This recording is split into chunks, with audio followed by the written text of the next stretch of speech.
Chapter 15. The next day goes smooth as jam on a pancake until we go to Walgreens after school for passport photos. Mamito squints and whines at the bright lights. I don't see other kids tearing up and rubbing their eyes, but I do see other customers looking at us, annoyed. Can you take his picture first? Mom asks the camera lady. I'll go next, then take him to the car, I guess. It seems like we're doing things differently for Mamito more and more.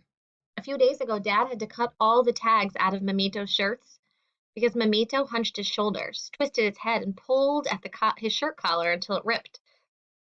Mom bundles Mamito out of the car, and then it's my turn. Dad says, Smile, hija.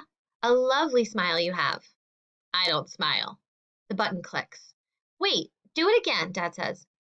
The U.S. government prefers a neutral expression, sir. Now I smile. The lady motions for him to take the stool in front of the white screen. Dad makes his expression neutral, too. Outside, Mom takes one car to her night class. The rest of us take the other car home. After homework, I sit cross-legged on my desk chair and open my laptop. Mom says Grandma's test results were due back in a few days. I hope she's online.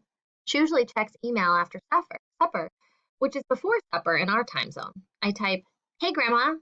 Hey, Sweet Pea. Grandma's message pops up on my chat screen. How's Jaden? I texted her about Jaden a few days ago, pretending he was just a nice kid I met. In 2 seconds, she figured out that I like him. He's great. But Grandma always knows when I'm holding back. The one thing I'm worried about with Jaden is that he's sticking me in the friend zone. Maybe she can help. How do I get him to like me? I type. Little one, right there is your problem. Where? You want to know the secret? Well, duh. I send her just question mark. Don't try. What? You can't make him like you. If he likes you, he likes you. If not, fine. Don't get him to like you. I think about this. My cursor blinks. And if you change yourself to get anyone to like you, I won't like you, she types. You're kidding, right? Nope. I'll always love you, but I'll only like you if you stay true to yourself. I reread her sentence. I don't know what it means. Like love, true to yourself. What if myself is boring or just lame? Then figure out what makes you interesting. Do you know what I was doing when your grandpa called me for a first date? I was hiking the Appalachian Trail. My roommate had to take a message. How long did he wait? I hiked over 300 miles through 4 states after college. I didn't come home for 5 weeks. Over a month? He said I was worth the wait. But see, don't wait around. Do something interesting. If you make your life interesting, that boy and plenty of other people will want to be a part of it. Have you heard of gopher tortoises? Just separate gophers and tortoises, I joke. The gopher tortoise is a land turtle we have out here, about the size of your head.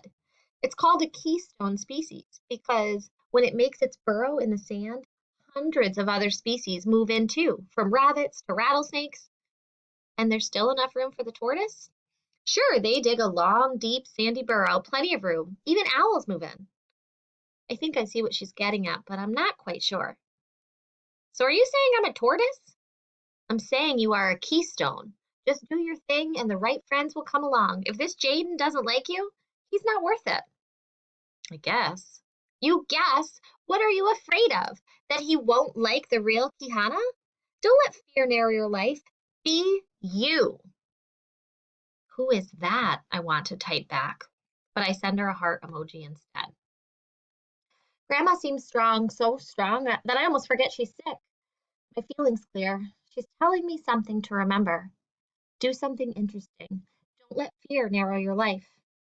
We say I love yous, and I'm alone with my laptop and with a big question mark where my real self is supposed to be. I do love to sing, and I'm even learning to read music in choir. Do something interesting. I type learn guitar into a search engine, surprising myself since I told Dad no to guitar. But that's because he would teach me Spanish boleros instead of songs I like. But what if I could play my own music? Sing and strum, compose a song of my own and accompany myself. I picture myself on a stage alone with a mic and a guitar. My hand stops in the air above the enter key.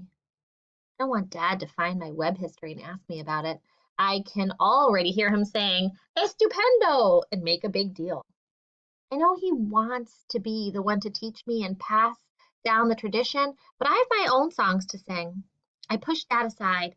I think of Grandma and her adventures. Enter. YouTube shows me a long list of how-to videos. I pick learn guitar in 10 minutes a day. The lady on the screen demonstrates a chord called G, then C, then D. With these three, she can play a whole song. Then she scrolls a list of songs that can be played with only these chords.